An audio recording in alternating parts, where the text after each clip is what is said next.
Hello everyone and welcome back to my channel.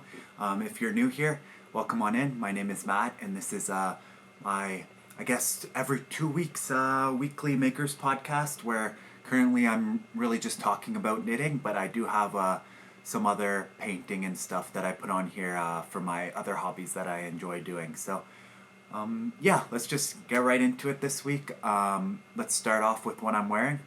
So the first thing I'm wearing is actually my first finished object for the week, and this is the halibut sweater by Boyland Knits.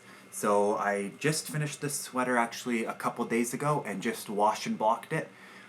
This is actually my first Colorwork yoke sweater that I've ever finished. Actually my first Colorwork knitted project, I guess, ever. So it was definitely a fun learning experience, and the color or the yarn I used for this is the Saunders Yarn Co.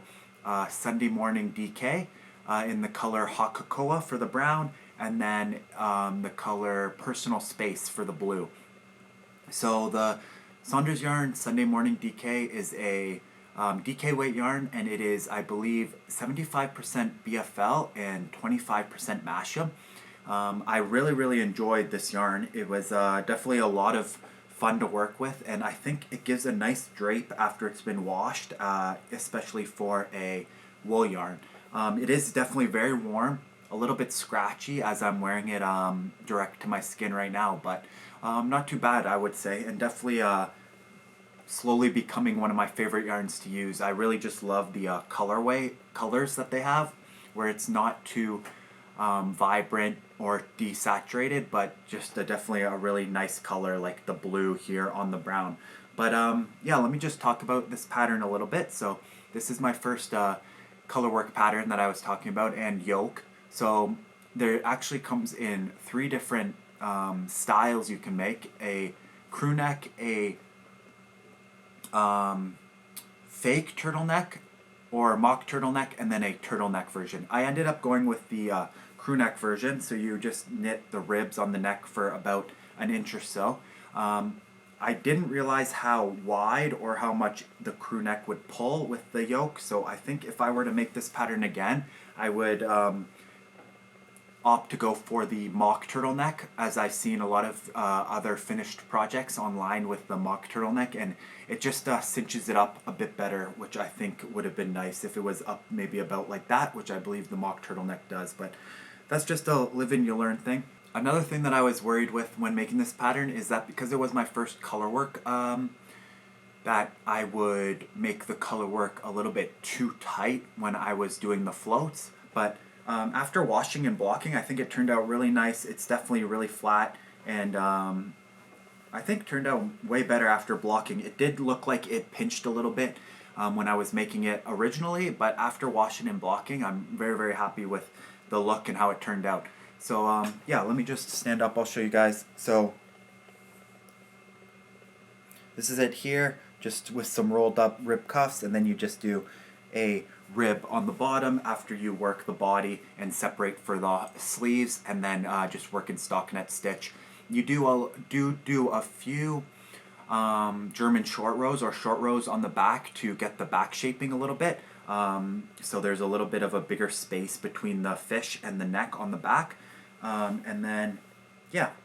So one thing I will mention with this pattern, since it is my first Colorwork pattern, I did learn quite a few things with it. So first off, when looking at the pattern example on the online, the fish are a lot bigger on a lot of the examples that I saw online, and that's because the fish looks bigger on a much smaller size. So I believe I went for the size 4, and there's about 8 sizes, so I was about in the middle of half. But the size 4, you can see the fish look very small. I think on the size 4 you can see 6 fish going across, and on the pattern that I saw for examples, it was 3. So the fish look much bigger depending on which size of pattern you're doing. And then another thing is when it tells you in the pattern to start working the rib, is maybe not made for someone of my size. So I'm 6 foot tall or 6 feet tall, and when it told me to do the ribbing, it was about above my belly button. So I had to add, I think it was almost an extra 20 or so centimeters of stock net and ribbing in order to get it to the length I wanted. So the ribbing it told me to start was about here when I originally did it, but I wanted it to go and fit perfectly, so I had to add a lot more stock net and ribbing.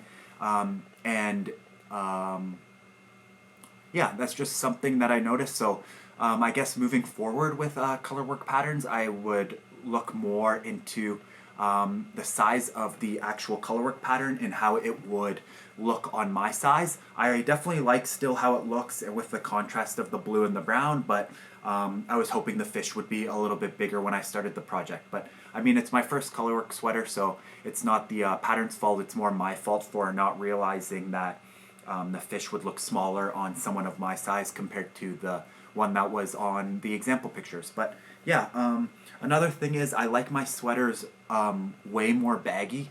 So I think if I were to make this again, I would go up maybe even one size or two sizes. I like it more baggy in the chest as a big as a big kind of woolly, chunky, warm sweater that you can throw over other things. As it is now, I think it's more fitted for a long sleeve shirt for myself, so I think I would wear this not on top of other layers and would wear it as a long sleeve as I'm wearing now. As the arms are a little bit tighter that I would like for a normal sweater, but if you were to wear it as I'm wearing it now as a long sleeve, I think it looks really, really good and fits way better than if I were to wear it over a shirt as a sweater. So I'll just talk about a couple modifications that I made. So really the only modification I made was the decreases in the arms. When I first started the arms, the armhole is a little bit small. I would maybe have liked to make the armhole a little bit lower, but again, that's another thing that I can learn moving forward with my colorwork yoke sweaters is just maybe looking at that first and then either casting on more stitches between the arms or splitting for the arms later on after I've increased more. But yeah, if I were to go off the decreases that were in the pattern, I think the arm sleeves would be way, way too tight. It tells you to start decreasing right away every 4 rounds. And then once you've reached the total amount of decreases, I think you decrease 30 stitches, you just finish in stockinette stitch all the way to the bottom. But what I ended up doing was knitting normal stockinette stitch for about 20 centimeters and then just doing 5 rounds of decreases, so 10 stitches, and then doing the rest in stockinette stitch. And I think that turned out way better than if I were to decrease the 30 stitches it would have asked for. It would have been way too tight on my arms. But that's just something that I realized when in the middle of doing it. But I really like the pattern that's on the sweater, and I really like the design of the pattern. I guess it was really well written and easy to follow. Just yeah, a couple things that I would change moving forward for my next colorwork yoke sweater, and some things just to keep in mind for me personally on how I like my knits to fit. But I did end up buying the recommended amount of yarn, and I actually have 1 skein of the blue left over and 1 skein of the brown left over. So I'm thinking I might do a pair of matching mitts with either the halibut design on the mitts, or I'm currently working on a Christmas sweater that has a nice bow design that I might use on the mitts as well. So that's just something that I'm thinking about moving forward after I have since I have some leftover yarn. But yeah, this is my first colorwork sweater and my first finished object and what I'm wearing for this week.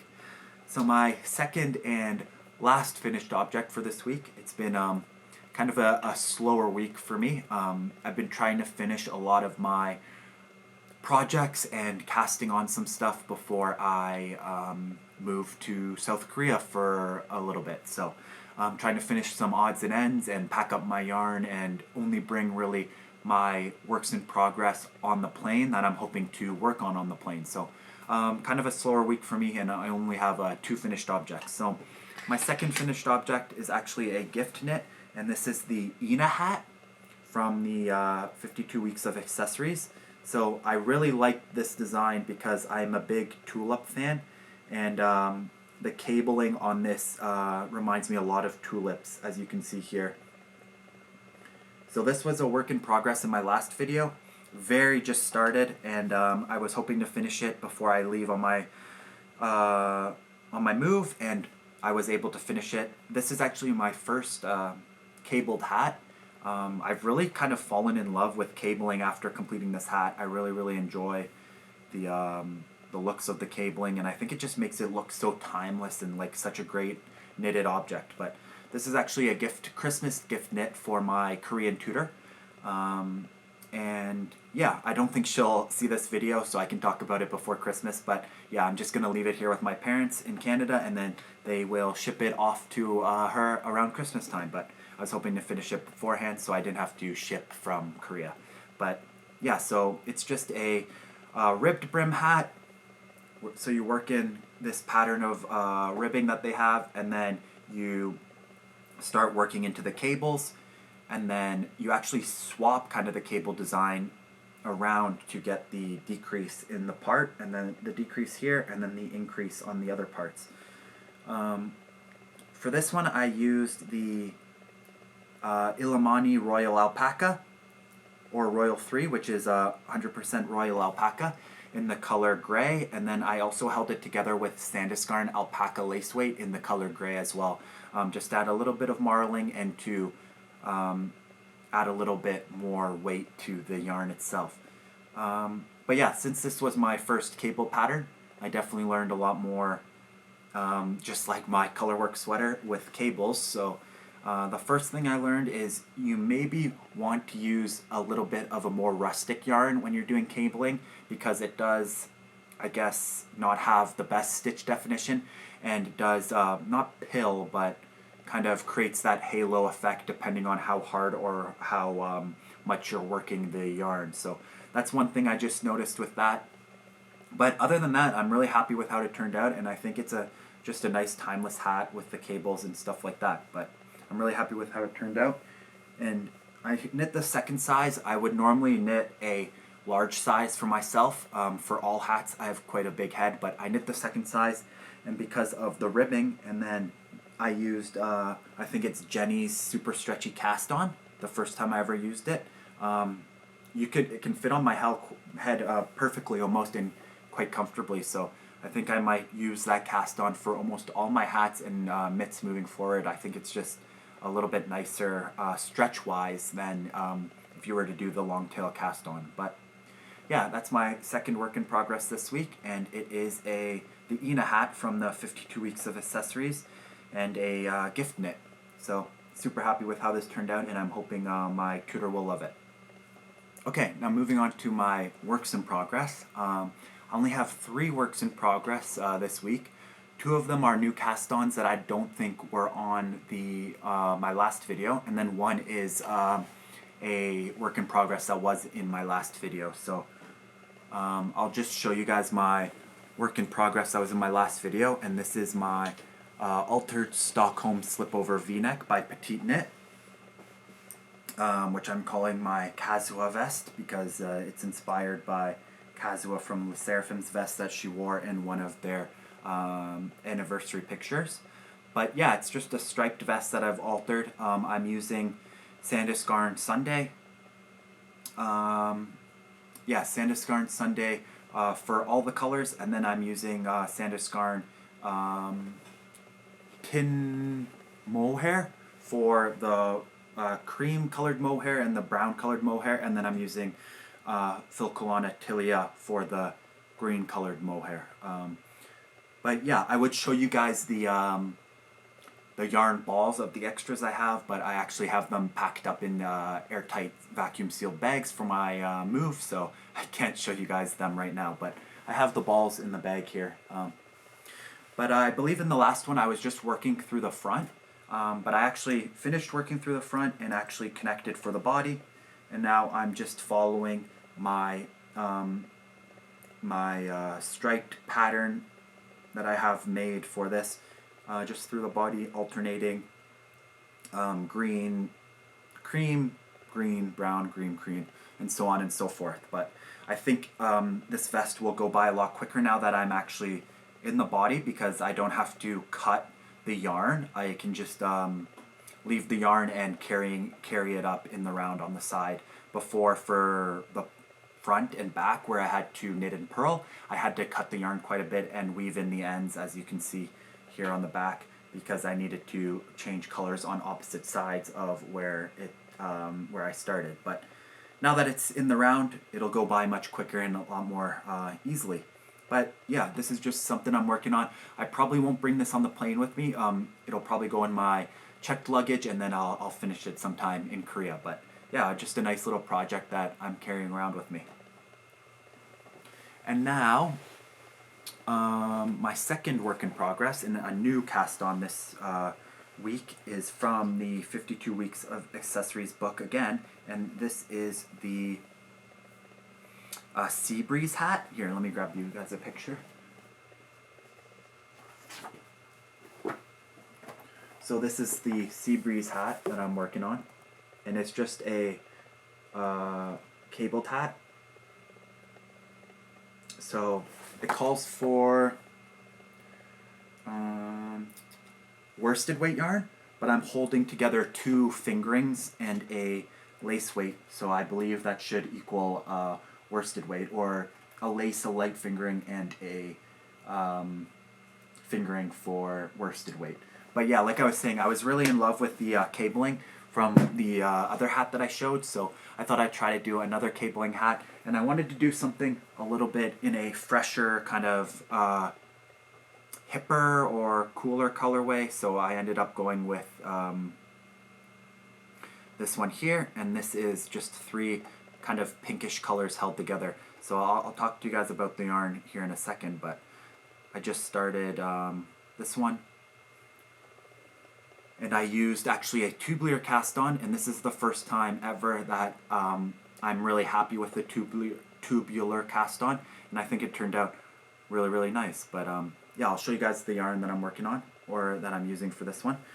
So the first yarn I'm using is the Knitting for Olive Soft Silk Mohair in the color Sky, which is this pink color here.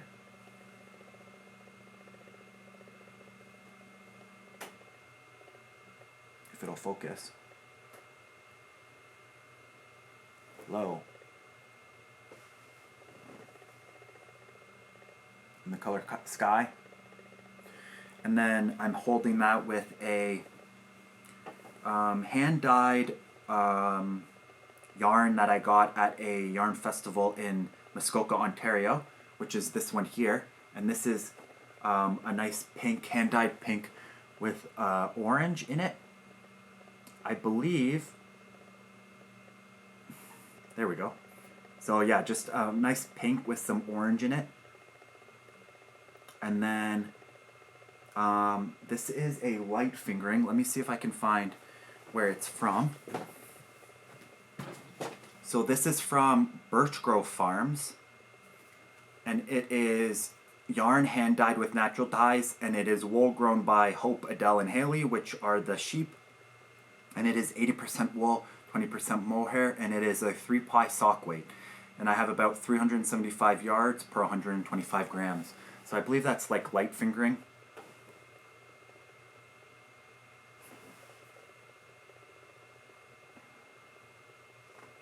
Yeah, my autofocus was on the wrong setting, and it was set to face detection, and because I have all the faces behind me, it detects those as faces. So, but yeah, this is I fixed it now, so it should be better for autofocus.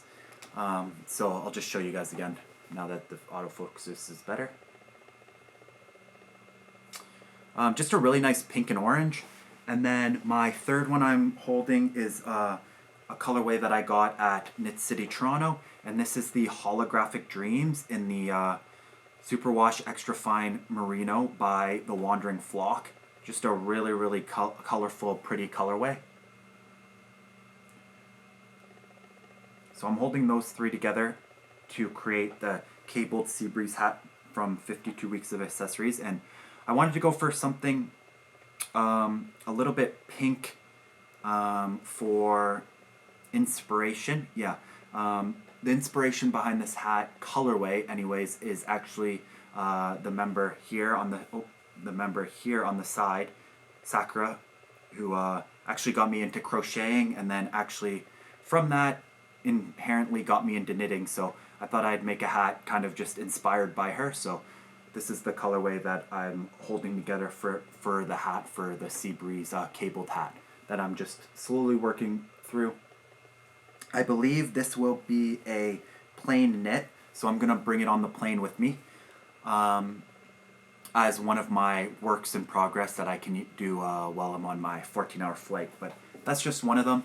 I'm going to bring, I believe, about 3 or 4 small ones, and hopefully I'll get some work done on the plane. But yeah, and now my third and final work in progress is actually my Christmas sweater, which I just cast on yesterday, and it is the Northern Augustine's sweater number 4 by Augustine's Knitwear, and I just started the neck here, or the cast on for the neck. It's actually a new technique that I'd never done before, and it's Jenny's secret cast on, or Jenny's special cast on.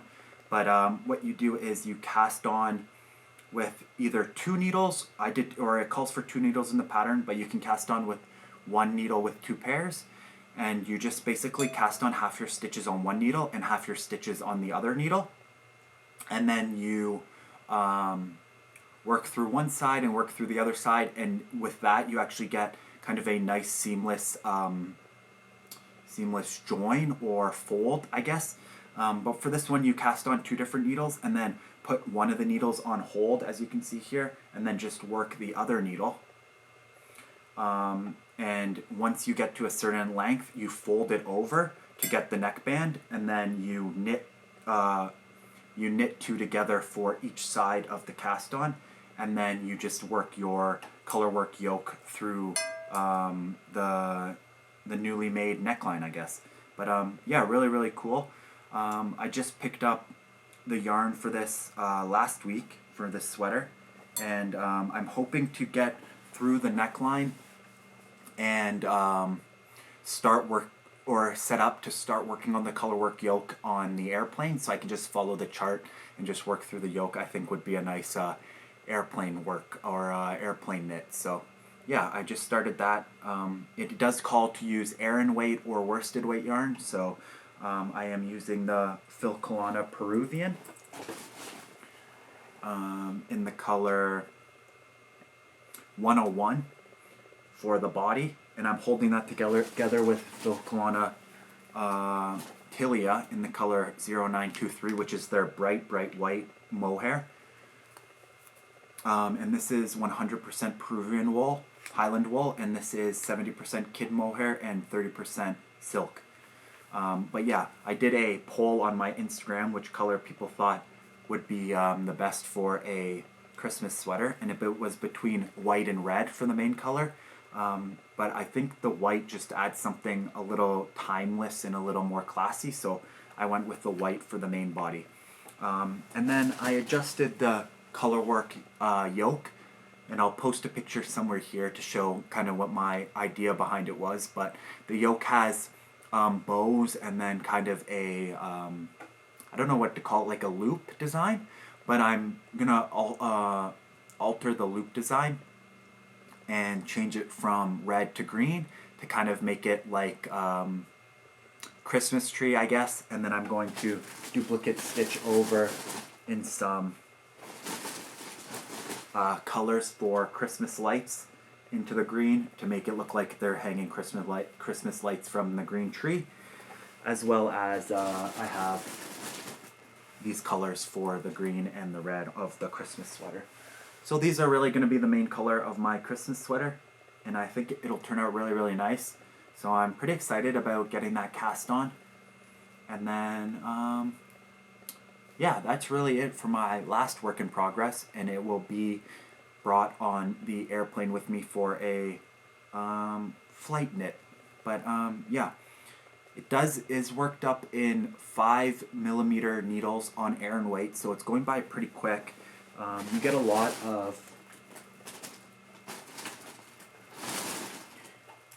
you get a lot of, I guess, length per stitch. So like this isn't even that many rows, but it's already pretty long. So one thing I did notice, because you can't really see on camera because it's so white, but the yarn itself is an off-white color, but the mohair is a bright white. So the halo it makes kind of looks like, or reminds me of, fresh snow. So I think that's pretty cool for the Christmas sweater that I'm making. But yeah, I'm just a big Christmas guy and a Christmas sweater guy. So I just wanted to make my first year that I've been knitting a nice Christmas sweater for the holidays to wear in Christmas time. But yeah, that's my last work in progress. So I just wanted to mention, for my Christmas sweater, it was heavily inspired by Jessica from My Twins Who Knit on YouTube. She had introduced me to the Northern Augustine's sweater number 4 in her latest video, where she talks about her planned fall knits, and she said she wanted to do it for a Christmas sweater or a Valentine's Day sweater using the white and the red. And I really loved that idea, except for I wanted to make it fully Christmas, and so I just came up with a design to change the color work. And yeah, I just wanted to make sure that I give the inspiration where the inspiration's due. So yeah, that's where that comes from. So let's talk about my acquisitions, I guess, this week. So I don't have a lot of I do have a lot of acquisitions, but I won't show you them all. The main acquisition that I got was the yarn that I got for my Christmas sweater, which I just showed you guys. And then this is it all in this bag. I'm gonna bring, I think, this in a pillowcase on the airplane to work on the airplane. But yeah, I got those, the main color for the Christmas sweater, those 4 colors for the Christmas lights, which is color 3 or 279, color 255, color 141, and color 218. So that's the Christmas lights, and that's in the Peruvian, or Filcolana Peruvian again.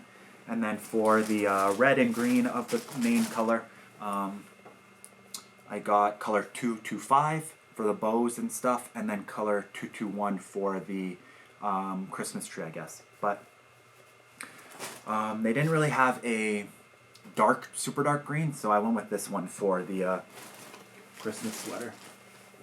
I would have liked to maybe had a little bit of a darker green for the Christmas green, but that's okay.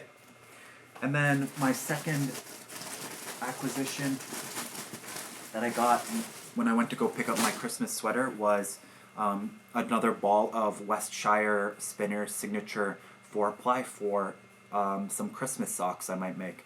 But what really drew me to this was that it has some sparkle in it.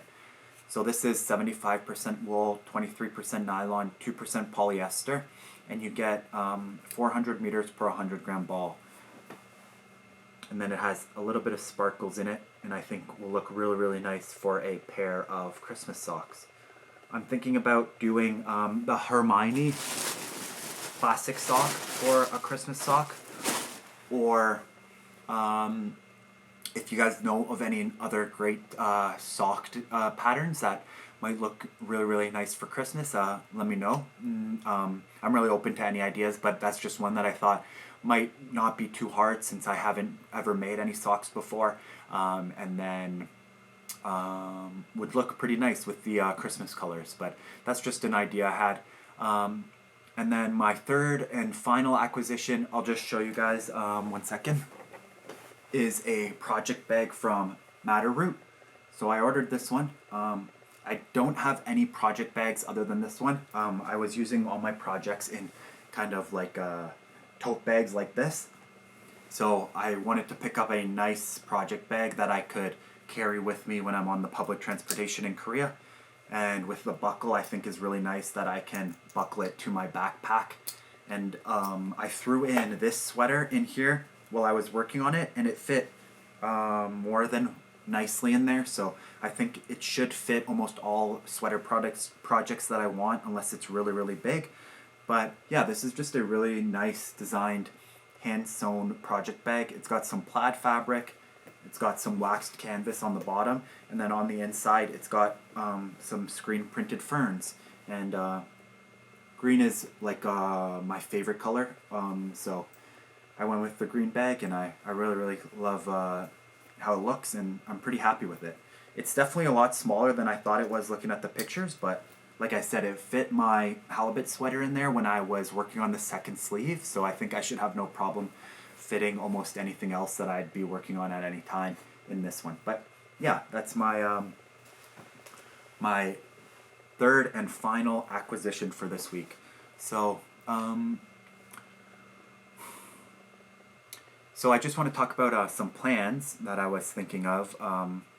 So first off, plans to bring on the airplane and the airport with me to knit.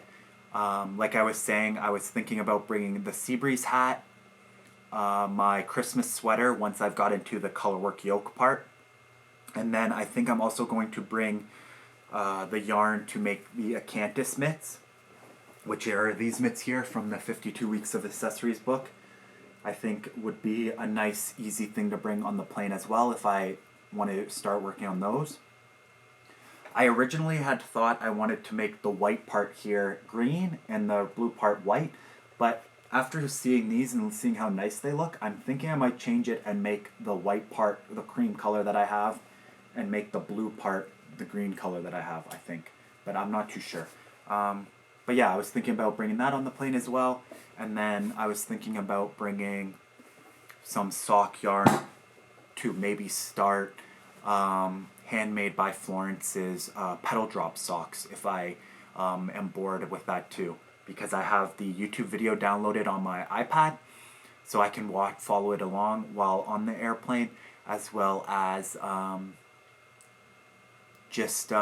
have the pattern as well, and just kind of those four things I think are more than enough for an airplane and small enough to bring either in my backpack or bring in a pillowcase as well. So yeah, that's what I'm thinking of working on the plane for my plans. Let me know if you guys have traveled or knit on the plane or anything, and if there's any tips or advice you would or could give me regarding airplane knits. This is my first time ever flying and knitting. I had heard that depending on your metal knitting needles, you might have to check them or stuff like that. So I'm hoping to maybe only bring one pair of metal knitting needles. All the other ones I have are wooden. So hopefully that'll go by okay. But yeah, I do have another video that I'm going to release for all the yarn I'm planning to bring with me.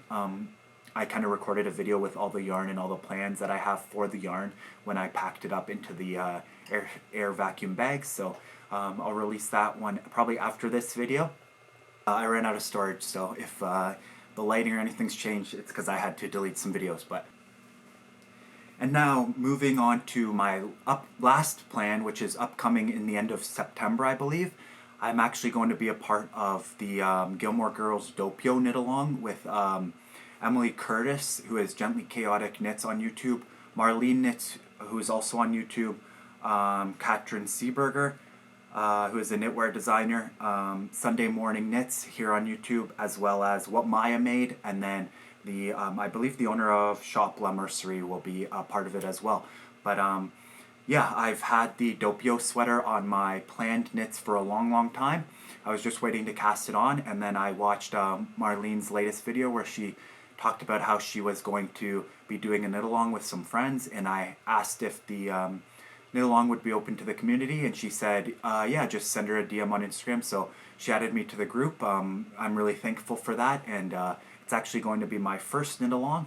I'm pretty nervous, excited, as well as intimidated, because a lot of the people in the group are some of my favorite knit YouTubers here on YouTube. So yeah, pretty intimidated, but they've been very welcoming and warming.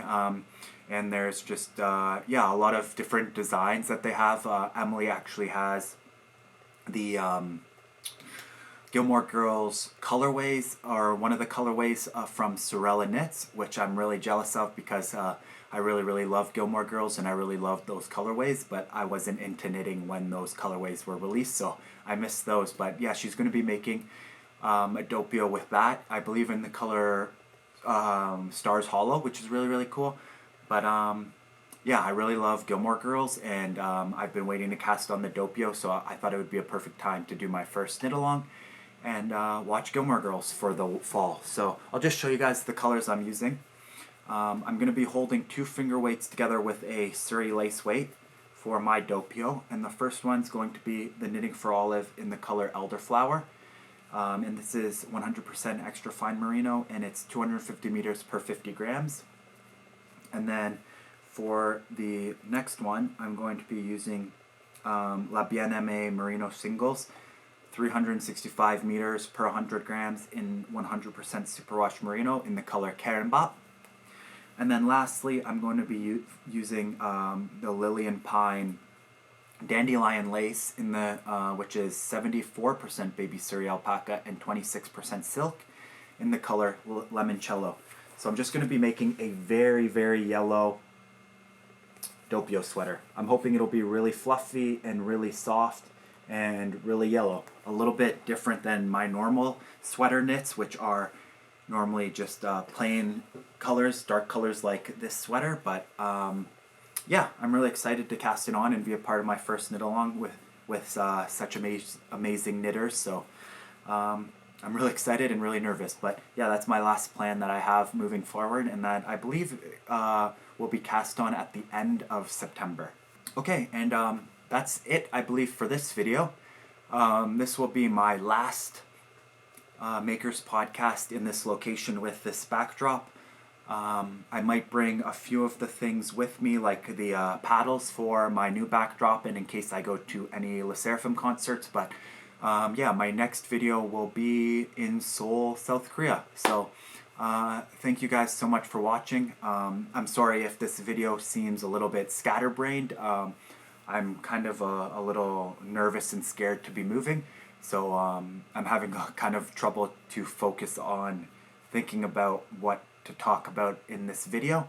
But I wanted to release a video every 2 weeks, and I really wanted to film this one after this sweater had been finished, so I'm filming it a little bit later than I would normally film it to get it edited for the Sunday release. But yeah, I think I'll be releasing videos on Sunday from now on. I think it's just a better release since people on weekends can watch it on the afternoon before they go back to work on the weekdays. But yeah, this will be my last video here.